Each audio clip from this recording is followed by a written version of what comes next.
નમસ્કાર, હું મૌલેશ Patel. Chapter 10 C ભાષાનો પરિચય. આ વિડીયોમાં સી પ્રોગ્રામનું માળખું એટલે કે સ્ટ્રક્ચર ઓફ સી પ્રોગ્રામ વિશે અભ્યાસ કરીશું.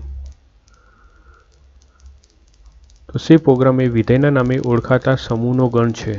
એટલે કે જે સી પ્રોગ્રામ હોય છે એ પ્રોગ્રામ વિધેયના નામે ઓળખાતો સમૂહનો ગણ હોય છે. આપણે લાસ્ટ એક આઈએમપી એક્ઝામ્પલ જોયું હતું કે આપેલ ત્રિજ્યા પરથી વર્તુળનો પરિઘ શોધો.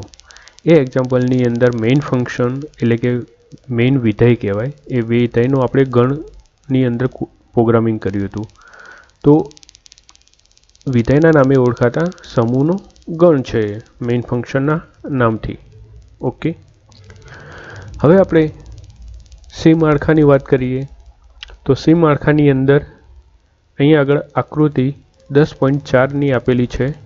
એ આકૃતિ પ્રમાણે આપણે સમજીએ તો સૌ પ્રથમ માળખાની અંદર મુખ્ય 3 ભાગો છે.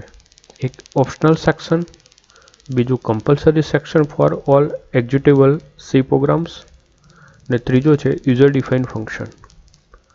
હવે સૌ પ્રથમ જે ઓપ્શનલ સેક્શન છે એ ઓપ્શનલ સેક્શનની અંદર એના પેટા વિભાગની અંદર પહેલું સૌ પ્રથમ છે ડોક્યુમેન્ટેશન, પછી છે સિમ્બોલિક કોન્સ્ટન્ટ ડેફિનેશન, ત્રીજું છે ફાઇલ ઇન્ક્લુડ સેક્શન, અને ચોથું છે ગ્લોબલ વેરિયેબલ ડિક્લેરેશન.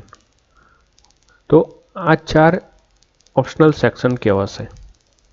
હવે કયા કયા વિભાગની અંદર શું આવશે એ આપણે પ્રોગ્રામ ઓપન કરીને આપણે જોઈશું એના વિશે. ત્યારબાદ compulsory section for all executable C program, એટલે કે મેઇન ફંક્શનની અંદર આપણે જે પ્રોગ્રામિંગ કરીએ છીએ, ઉઘડતો છગડીયો કૌંસ અને બંધ થતો છગડીયો કૌંસની અંદર જે આપણે પ્રોગ્રામિંગ કરીએ છીએ એ કમ્પલસરી સેક્શન છે. મેઇન ફંક્શન એ કમ્પલસરી સેક્શન કહેવાશે. ને ત્યારબાદ ઉપયોગકર્તા દ્વારા વ્યાખ્યાયિત કરેલા ફંક્શનો, એટલે કે પ્રોગ્રામિંગની અંદર જે ઉપયોગકર્તા છે એને જરૂરિયાત પ્રમાણે જે ફંક્શનો જે ડિફાઇન કરે છે, જે વ્યાખ્યાયિત કરે છે જે ફંક્શનો, એ ફંક્શનોનો ઉલ્લેખ અહીં આગળ આ વિભાગની અંદર કરવામાં આવેલો છે. તો હવે આપણે સૌપ્રથમ વાત કરીએ દસ્તાવેજીકરણ વિભાગ એટલે કે ડોક્યુમેન્ટેશન સેક્શન. અહીં આગળ જે ઓપ્શનલ સેક્શનની અંદર સૌપ્રથમ ડોક્યુમેન્ટેશન સેક્શન છે. ડોક્યુમેન્ટેશન સેક્શન પ્રોગ્રામની અંદર કોને કહેવાય? તો જે સ્લેશ એસ્ટ્રિક ચિહ્ન અને એસ્ટ્રિક ચિહ્ન સ્લેશ વચ્ચે જે આપણે લખાણ લખીએ છીએ, એટલે કે આપણે કોમેન્ટ શું કહેવાશે એને? કોમેન્ટ. એ કોમેન્ટ એ શું છે? ડોક્યુમેન્ટેશન વિભાગ કહેવાશે, દસ્તાવેજીકરણ વિભાગ કહેવાશે. તો આપણે પ્રોગ્રામની અંદર જ સમજીએ તો પ્રોગ્રામમાં આપણે પ્રોગ્રામ ઓપન કરીશું. કોઈ પણ ફાઇલ ઓપન કરવી હોય તો ફાઇલ મેનુમાં જઈને ઓપન, અહીં આગળ આપણે સી ડ્રાઈવ, એની અંદર ટર્બો 3 નામનું ફોલ્ડર અને બિન નામની ફાઇલની ફોલ્ડરની અંદર આપણે ફાઇલનું નામ આપ્યું હતું 10_2, એટલે 10મું ચેપ્ટર, અને બીજું એક્ઝામ્પલ હતું આ .c. પાછળ એક્સટેન્શન .c આપીને ઓકે ઉપર ક્લિક કરશો ત્યારે તમને એ પ્રોગ્રામ સેવ કરેલો ઓપન થશે. હવે આની અંદર આપણે હાલ દસ્તાવેજીકરણ વિભાગની વાત કરી તો જુઓ, અહીં આગળ સૌ પ્રથમ આપણે શું આપેલું છે? કોમેન્ટ. બરાબર. સ્લેશ એસ્ટ્રિક ચિહ્ન, program to calculate circumference of a circle, asterisk ચિહ્ન અને સ્લેશ. તો આ જે ચિહ્નની અંદર આપણે લખાણ લખ્યું છે દસ્તાવેજીકરણ વિભાગ કહેવાશે. એટલે કે એ પ્રોગ્રામની અંદર કંઈ અમલ નહીં થાય એનો, પણ જસ્ટ જે પ્રોગ્રામ રીડ કરનાર છે એને સમજૂતી માટે આપણે આવી કોમેન્ટ લખીએ છીએ.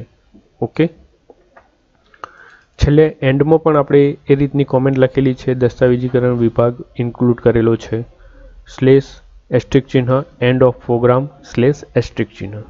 ઓકે, તો આ રીતે તમે સી પ્રોગ્રામની અંદર દસ્તાવેજીકરણ વિભાગ એટલે કે ફાઇલ ઇન્ક્લુડ સેક્શનની અંદર તમે ડોક્યુમેન્ટેશન સેક્શન ઉમેરી શકો છો. ત્યારબાદ આપણે વાત કરીશું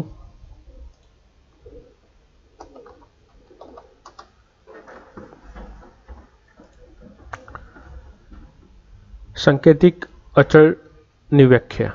સંકેતિક અચળની વ્યાખ્યા એટલે કે સિમ્બોલિક કોન્સ્ટન્ટ ડેફિનેશન. તો સિમ્બોલિક કોન્સ્ટન્ટ ડેફિનેશન એટલે કે અચળ, જે આપણે અચળ ડિક્લેરેશન કરીએ છીએ આપણે હેડર ફાઇલ પછી. તો હેડર ફાઇલ પછી આપણે જે અચળ આપીએ છીએ સિમ્બોલિક કોન્સ્ટન્ટ ડેફિનેશન આપણે લાસ્ટ એક્ઝામ્પલની અંદર પાઈ કરીને આપ્યું હતું, બરાબર. હેઝ ડિફાઇન પાઈ 3.14. તો હેઝ ડિફાઇન પાઈ 3.14 એ શું છે? સિમ્બોલિક કોન્સ્ટન્ટ છે કે જે એને કહેવાશે પ્રી પ્રોસેસર ડાયરેક્ટિવ તરીકે ઓળખવામાં આવે છે. હેઝ ડિફાઇન ને કયા નામથી ઓળખવામાં આવે છે? તો પ્રી પ્રોસેસર ડાયરેક્ટિવ તરીકે ઓળખવામાં આવે છે. પ્રોગ્રામની અંદર જ આપણે જોઈએ તો જો અહીં આગળ આપણે હેડર ફાઇલ પછી હેડર ફાઇલ ઇન્ક્લુડ stdio.h પછી આપણે હેઝ ડિફાઇન પાઈ 3.14 ઇન્ક્લુડ કરેલી છે. તો આને કહેવાય સિમ્બોલિક કોન્સ્ટન્ટ ડેફિનેશન. ઓકે.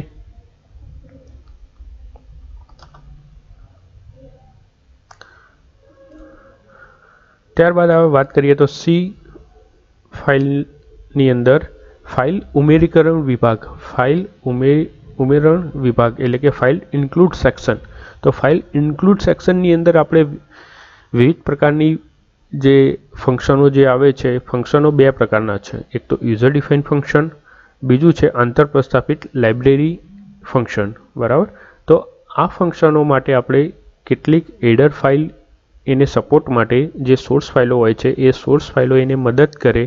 તો એને મદદ કરવા માટે આપણે કેટલીક ફાઇલ ઇન્ક્લુડ સેક્શન આપણે ઉમેરીએ છીએ, જેવા કે અહીં આગળ આપણે પાવર વિધેય આપેલું છે, સ્ક્વેર વિધેય આપેલું છે. તો આ જે ગાણિતિક વિધેયો છે, ગાણિતિક વિધેયોનો અમલ પ્રોગ્રામની અંદર થાય એના માટે આપણે મેથેમેટિકલ ડોટ હેડર ફાઇલ નામની ઇન્ક્લુડ કરવી પડે છે, બરાબર. આપણે જે પ્રિન્ટ એફ સ્કેનએફ ફંક્શન લીધું એને સપોર્ટ કરવા માટે આપણે કઈ ફાઇલ લઈએ છીએ? તો stdio.h હેડર ફાઇલ જે આપણે ઇન્ક્લુડ કરીએ છીએ તો એ ફાઇલ ઇન્ક્લુડ સેક્શન વિભાગ કહેવાશે. ઓકે. જે આપણે પ્રોગ્રામની અંદર અહીં આગળ આપણે હેઝ ઇન્ક્લુડ stdio.h, બરોબર, જે હેડર ફાઇલ ઉમેરી છે એ હેડર ફાઇલ આપણે શા માટે ઉમેરી છે? કે જે આ પ્રિન્ટ એફ ફંક્શન અને સ્કેનએફ ફંક્શન જે આપણે પ્રોગ્રામની અંદર લીધેલા છે એને સપોર્ટ કરશે. કોણ? એ હેડર ફાઇલ. એટલે એને કહેવાશે ફાઇલ ઇન્ક્લુડ સેક્શન, બરાબર. તો આ જે વિભાગ થયો શું થયો? ફાઇલ ઇન્ક્લુડ સેક્શન થયો. ત્યારબાદ આપણે વાત કરીએ તો વૈશ્વિક ચલ ઘોષણા વિભાગ એટલે કે global variable declaration. Global variable declaration. હવે વેરિયેબલ ડિક્લેરેશન જે આપણે કરીએ છીએ એ બે પ્રકારના છે. એક તો આપણે મેઇન ફંક્શનની અંદર જે વેરિયેબલ ડિક્લેર કર્યો છે એને કહેવાશે લોકલ વેરિયેબલ ડિક્લેરેશન. જે મેઇન ફંક્શનના ઉઘડતા છગડિયા કૌંસની અંદર જે આપણે કોઈ પણ વેરિયેબલ ડિક્લેર કરીએ છીએ, ડેટા ટાઈપ આપીને જે બી વેરિયેબલ આપણે આપીએ છીએ એ કેવો વેરિયેબલ કહેવાશે? તો લોકલ વેરિયેબલ ડિક્લેરેશન કહેવાશે. પરંતુ ગ્લોબલ વેરિયેબલ ડિક્લેરેશન કોને કહેવાય? તો મેઇન ફંક્શનની બહાર, મેઇન ફંક્શનના છગડિયા કૌંસની અંદર નહીં, પણ મેઇન ફંક્શનની બહાર કોઈ આપણે ડેટા ટાઈપ અથવા તો કોઈ વેરિયેબલનું નામ આપેલું હોય તો એને કહેવાશે ગ્લોબલ વેરિયેબલ ડિક્લેરેશન. ઓકે. તો અહીં આગળ જુઓ શું કહે છે? છગડિયા કૌંસમાં વ્યાખ્યાયિત કરેલ ચલને સ્થાનિક ચલ એટલે કે લોકલ ચલ તરીકે ઓળખવામાં આવે છે. ઓકે. જે આપણે અગાઉના એક્ઝામ્પલની અંદર રેડિયસ અને સર્ક્યુમફરન્સ મેઇન ફંક્શનની અંદર આપણે સ્થાનિક ચલ તરીકે લીધેલા હતા. પરંતુ જો આપણે ચલનો ઉપયોગ તેના વિસ્તારની બહાર પણ તમામ વિધેયો કરવાનો ઈચ્છતા હોઈએ તો તે પ્રકારના ચલને વૈશ્વિક ચલ કહે છે. એટલે કે મેઇન ફંક્શનની બહાર, મેઇન ફંક્શનના છગડિયા કૌંસમાં નહીં પણ પરંતુ મેઇન ફંક્શનની બહાર આપણે કોઈ વેરિયેબલ ડિક્લેર કર્યો હશે તો એને કહેવાશે ગ્લોબલ વેરિયેબલ ડિક્લેરેશન. ઓકે. તો અહીં આગળ આપણે એક એક્ઝામ્પલ સ્વરૂપે જોઈએ તો અહીં આગળ આપણે જે ફાઇલ જે કોડિંગ કર્યું હતું એની અંદર અહીં આગળ જુઓ મેઇન ફંક્શનની બહાર આપણે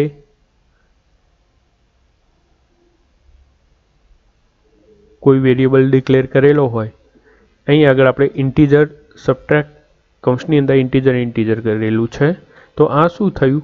ગ્લોબલ વેરિયેબલ ડિક્લેરેશન થયું, બરાબર. અહીં આગળ આપણે આ જે સબટ્રેક્ટ ફંક્શનની અંદર જે ઇન્ટીજર ડેટા ટાઈપ લઈને આપણે રિઝલ્ટ વેરિયેબલ ડિક્લેર કરેલો છે, એ શું થયું? ગ્લોબલ વેરિયેબલ ડિક્લેરેશન થયું. ઓકે. ત્યાર પછી મેઇન ફંક્શન. તો મેઇન ફંક્શન એક દરેક પ્રોગ્રામની અંદર કમ્પલસરી ફંક્શન છે. આખા પ્રોગ્રામનું નિયંત્રણ એ મેઇન ફંક્શન કરે છે. જો પ્રોગ્રામની અંદર મેઇન ફંક્શન ના હોય તો પ્રોગ્રામનું અમલીકરણ થતું નથી, બરાબર. જ્યારે તમે પ્રોગ્રામ રન કરાવો છો ત્યારે પ્રોગ્રામનું અમલીકરણ થવાનું શરૂઆત ક્યાંથી થાય છે? તો મેઇન ફંક્શનથી થાય છે. ઓકે. મેઇન ફંક્શનના ઉઘડતા છગડિયા કૌંસથી શરૂઆત પ્રોગ્રામનું અમલીકરણ થાય છે. આ એક વખતે એક એક્ઝામની અંદર આ પ્રશ્ન પૂછાઈ ગયેલો છે કે કયા ફંક્શનની અંદર પ્રોગ્રામનું અમલીકરણની શરૂઆત થાય છે? તો મેઇન ફંક્શનની અંદર. ઓકે. જો આ વિધેયની સી પ્રોગ્રામનું અમલીકરણ શરૂ કરવામાં આવે છે. પ્રોગ્રામનું નિયંત્રણ સૌપ્રથમ આ વિધેયને મોકલવામાં આવે છે અને ત્યાંથી અન્ય ક્રિયાઓનો અમલ કરવામાં આવે છે. એટલે કે મેઇન ફંક્શન એ પ્રોગ્રામનું નિયંત્રણ કરે છે, પ્રોગ્રામનું અમલીકરણ ત્યાંથી શરૂઆત થાય છે અને અન્ય ક્રિયાઓનો અમલ પણ મેઇન ફંક્શન દ્વારા થાય છે. એટલે કે મેઇન ફંક્શન એ આપણું કમ્પલસરી ફંક્શન છે સી પ્રોગ્રામની અંદર અને મેઇન ફંક્શન એ યુઝર ડિફાઇન ફંક્શન કહેવાશે. યુઝર ડિફાઇન ફંક્શન એટલે કે યુડીએફ ફંક્શન. ત્યાર પછી અહીં આગળ ઉપયોગકર્તા નિર્મિત વિધેયો એટલે કે યુઝર ડિફાઇન ફંક્શન. તો જે ઉપયોગકર્તાને જે રીતે પ્રોગ્રામની અંદર રિક્વાયરમેન્ટ હોય એ પ્રમાણે જે ફંક્શન મૂકે એ ફંક્શન યુઝર ડિફાઇન ફંક્શન કહેવાશે. ઓકે. જે નાના વિભાગોની અંદર પ્રોગ્રામ આખો વેચાયેલો હોય છે, નાના જે વિધેયોમાં પ્રોગ્રામ બનેલો હોય એની અંદર એ બીજા મેઇન ફંક્શન સિવાય જે ફંક્શનો બનાવેલા હોય એ બધા એ યુઝર ડિફાઇન ફંક્શન કહેવામાં આવે છે. મેઇન ફંક્શન પણ એક પ્રકારનું યુઝર ડિફાઇન જ ફંક્શન છે. ઓકે. લાઇબ્રેરી ફંક્શન છે નહીં. લાઇબ્રેરી ફંક્શન કયા કહેવાય? કે જે આપણે પાવર વિધેય, સ્ક્વેર વિધેય, પ્રિન્ટએફ ફંક્શન, સ્કેનએફ ફંક્શન એ બધા લાઇબ્રેરી અંતરપ્રસ્થાપિત લાઇબ્રેરી વિધેયો કહેવાશે. ઓકે. કે જેના માટે આપણે કમ્પલસરી એડર ફાઇલ મૂકવી પડે છે. આપણે પાવર, સ્ક્વેર એવા વિધેયો માટે મેથેમેટિકલ .h નામની એડર ફાઇલ ઉમેરવી પડે છે. પ્રિન્ટએફ, સ્કેનએફ ફંક્શનને સપોર્ટ કરવા માટે આપણે standard input output adder file ઉમેરવી પડે છે. તો એવી જ રીતે અહીં આગળ આપણે આ જે ઉપયોગકર્તા દ્વારા જે વિધેયો આપણે બનાવીશું એ વિધેયો નાના વિભાગોની અંદર વેચેલા હોય છે. ફક્ત આપણે મેઇન ફંક્શનની ઉપર એનું પ્રોટોટાઇપ, એનો એક નિયમનો સમૂહ બનાવવો પડે છે. ખાલી આપણે એના માટે કોઈ એડર ફાઇલ ઉમેરવી પડતી નથી.